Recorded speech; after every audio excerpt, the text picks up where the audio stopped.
But you were talking about microclimates. And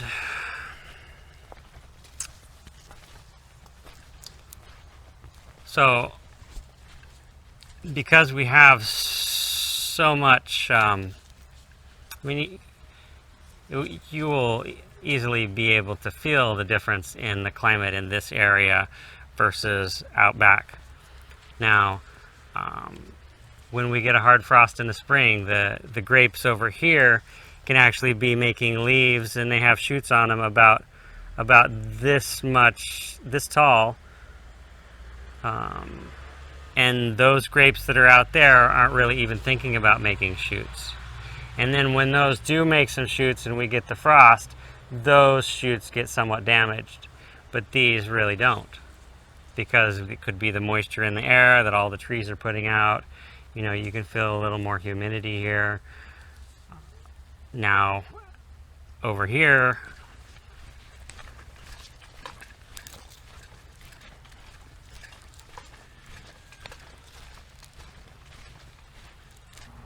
we're kind of out in the open, and so you can feel that, you know, especially if we had a real sunshiny day with no clouds and such, it's just really hot out here.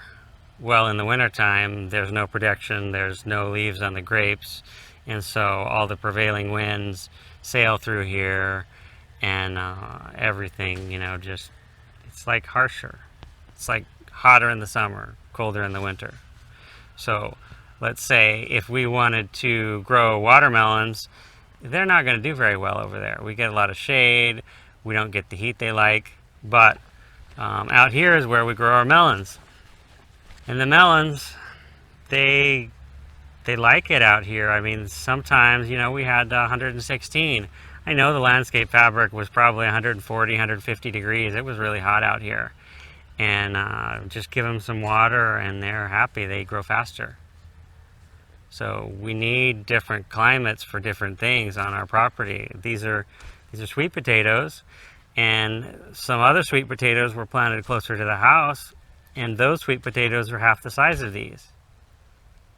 So, you know, everything has its place, and then it's like, well, learning to work with that plant. How much time do I want to put into it, you know, and how good is it doing for the time I'm putting in it? Is there a better way to manage it, whether it be a trellis or what, or the lack of a trellis?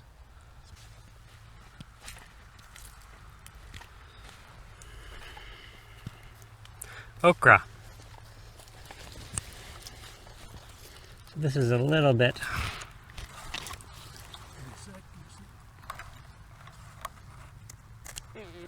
probably a little bit large. This is a Star of David okra, and I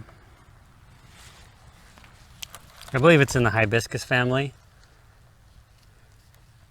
And like in the South, they make gumbo with it. Well, you can kind of understand this if you've ever put this in a soup. All of the gel comes out of this and fills the whole soup, and it's like gummy. It's like really crazy. So I normally don't eat it that way, but I just eat it fresh, and I'll eat it with my salad. I think it has a good flavor. It is quite gelatinous, but it's beneficial for our digestive tract because it holds that water and the moisture, and it's healing for us.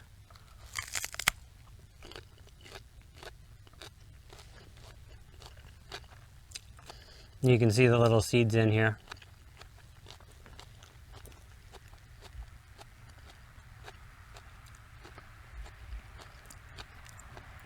When they get too big, this gets really fibrous, and you can't even really chew through it. So you need to pick them early enough, not too late. And if you want them to go to seed, I saved a bunch of seed from these because once the pod gets too big, you might as well just leave it on the plant and let it harden up its seeds. The pods will get maybe this big, and then they'll split open.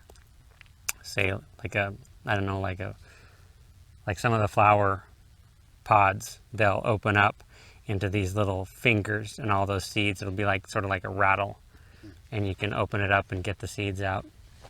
And they the okra in our climate, it's so dry that you kind of almost have to find a microclimate for this. It can't, they really like moisture. We used to live in Nebraska, and our plants would get 10 feet tall, and I haven't seen any okra here, you know, past about 4 or 5 feet tall. But if you plant it out in the Sahara, you know, where we're growing watermelons, it would just be struggling. So the fact that we have a little protection from the sun and the heat and the moisture from all these other trees and plants here, in just enough sun, we get some afternoon sun. It might be better if it had morning sun, but we're kind of blocked off for the morning. But at least it's limited, and that big tree we have in front of our house, you know, around probably say 3 o'clock in the afternoon, we start getting shade here. So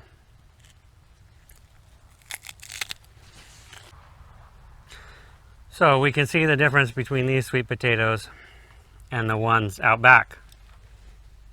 They're looking pretty healthy and pretty big, but they're not quite as vigorous as the ones out back. And so sweet potatoes do seem to like a little more heat, a little more intense summer than this, but they're not, you know, they're not doing bad. It just kind of shows you different microclimates, how different plants kind of work in those spaces. Do you do a staggered harvest? So you got a couple planted now that you're going to be harvesting for with most of your like root vegetables? No. Your sweet potatoes, essentially the sooner you get them in the ground when the temperature is right, they won't take a frost. They'll kill them dead. So as soon as you can get them out there, I generally like to start my sweet potatoes in pots. That way they're in the greenhouse in like a 1 gallon pot. And what I find is they'll start producing little tubers in that pot. And so it gives them quite a big of a head start versus ones that you just take a cutting or just a rooted cutting that you plug into the soil. Then it has to start from there, from that point. And we got our sweet potatoes in really late last year. So the harvest wasn't that big, you know. We had some that were about this big around and maybe about this long. A different year I grew a different variety, and I got them in on time. And these were the purple sweet potatoes that you find in Asian markets. And I think they were about that long, maybe that size. I think I planted 15 plants, and I dug up maybe 5, and I had 3 wheelbarrow loads of sweet potatoes. Well, that's all I have for this video. Bang around that bell icon if you want to be notified when new videos come out. Call us on the hotline if you have comments or questions and want to be featured in an upcoming video. Don't forget to comment, rate, subscribe. Check us out on the website, and we'll see you guys on the next one.